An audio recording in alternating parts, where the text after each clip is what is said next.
Zimbabweans will never forget Gukurahundi, Operation Murambatsvina, the Land Reform Program, and the year 2008. This is Robert Gabriel Mugabe's legacy. President Robert Gabriel Mugabe started well in his years as leader of Zimbabwe following the transition from British colonial rule. He oversaw heavy investment in Zimbabwe's social services. Areas including health and education saw dramatic improvements, with the country still enjoying one of the highest literacy rates in Africa. The results of this significant investment in education are there for everybody to see. However, President Mugabe later undermined his own legacy. During his 37 years in power, he presided over brutal repression of political opponents, established a culture of impunity for himself and his cronies, and his government implemented a series of policies that have had disastrous consequences for his people. Becoming prime minister following independence in 1980 on a wave of popular support, he called for reconciliation and portrayed himself as a champion of the victims of imperialism. These sentiments proved to be short-lived. Within 2 years of assuming power, his ZANU government was responding to the activities of their rivals with increasing severity. Political opponents, mainly supporters of Joshua Nkomo's Zimbabwe Africa People's Union ZAPU, were routinely held in detention without trial. Allegations of deaths in detention as well as torture and other ill treatment were widespread.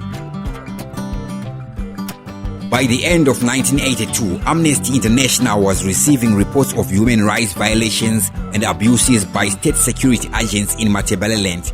Anyone suspected of sympathizing with Mugabe's political opponents was targeted.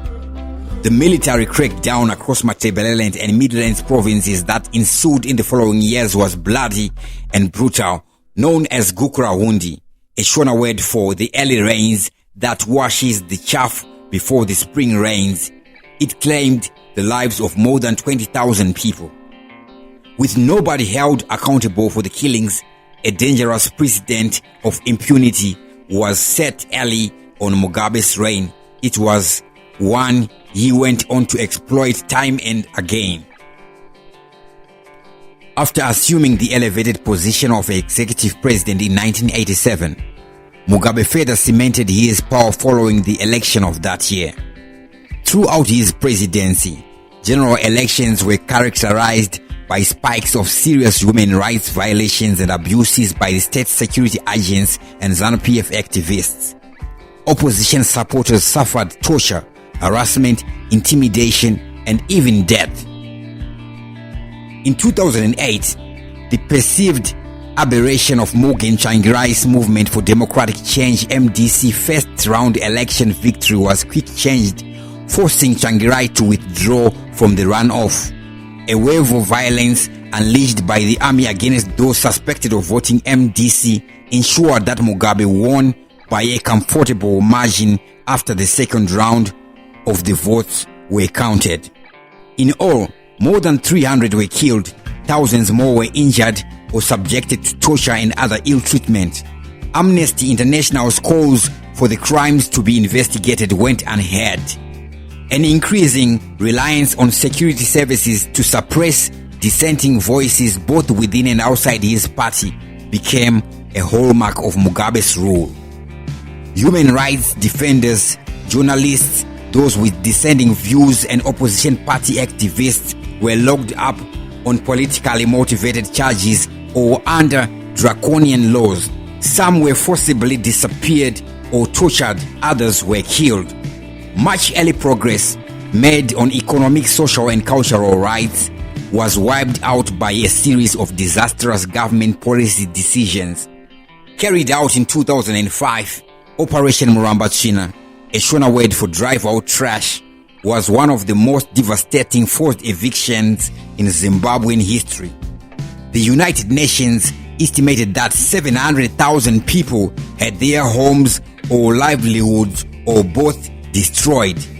Those driven out were plunged deeper into poverty and continued to live without access to healthcare, education, and other basic services. Reforms aimed at redressing the unequal land distribution resulting from 90 years of colonial rule proved equally catastrophic. Between 2000 and 2001, an estimated 70,000 black farm workers were assaulted by state-sponsored militia and forced to abandon their homes. The program also provided a pretext for violent targeting of farm workers and white farmers who had supported the opposition. White land reform was clearly needed and resulted in some legitimate large-scale redistribution. It was also used as a system of patronage. It rewarded Mugabe's supporters with land while denying it to those considered supporters of the opposition parties. Escaping repression and shrinking economy, 3 million Zimbabweans have left the country since the year 2000. We will continue with this series. That was it for now. Dr. Clarence is the name. Champions Network is the channel. As always, thank you for watching, and I am out.